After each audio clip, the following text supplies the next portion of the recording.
Today is May 26, 2024. Our reflection is entitled Embracing Our Divine Heritage, the Call to Discipleship.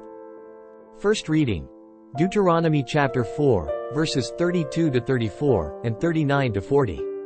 Moses said to the people, "Ask now of the days of old, before your time, ever since God created man upon the earth. Ask from one end of the sky to the other. Did anything so great ever happen before? Was it ever heard of? Did a people ever hear the voice of God speaking from the midst of fire, as you did, and live?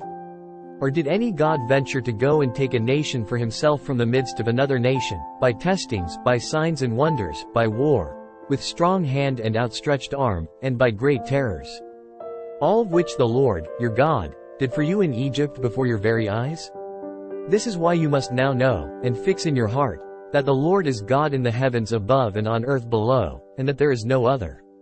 You must keep his statutes and commandments that I enjoin on you today, that you and your children after you may prosper, and that you may have long life on the land which the Lord, your God, is giving you forever."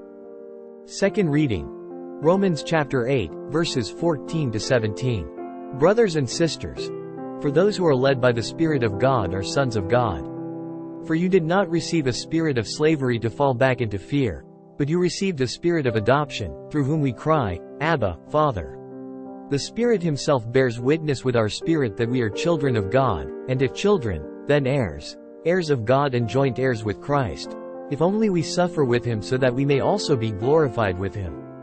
Gospel. Matthew chapter 28, verses 16 to 20. The 11 disciples went to Galilee, to the mountain to which Jesus had ordered them.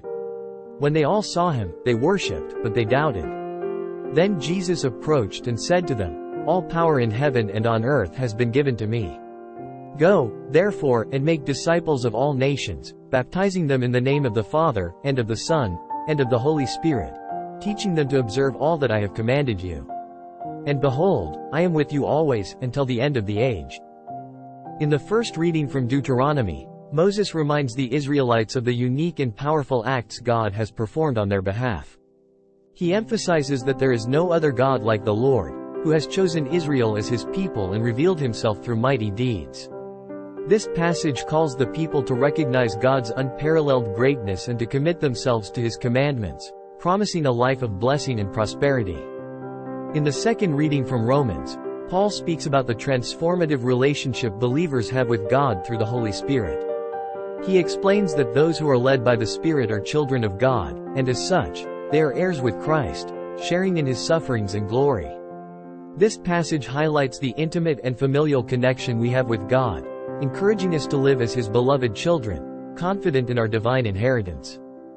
In the Gospel according to Matthew, Jesus gives his final instructions to the disciples, known as the Great Commission.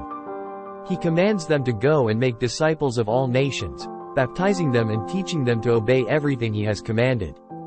Jesus assures them of his continual presence, promising to be with them always, even to the end of the age. This passage calls us to active participation in spreading the gospel, embracing our role as disciples and teachers. Both readings and the gospel underscore the themes of divine calling, identity, and mission.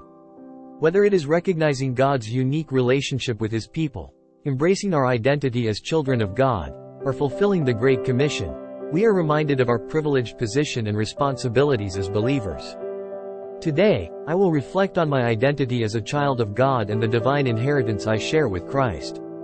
I will seek to live out my faith by embracing the Great Commission, looking for opportunities to share the gospel and teach others about Jesus' commands. With a heart full of gratitude and commitment, I will strive to follow God's commandments and spread his love and truth in my daily interactions. If you found this video meaningful, I invite you to show your support by hitting the like, subscribe and share button, as this will help us reach more people with these reflections. Together, we can create a community that seeks wisdom and spiritual growth.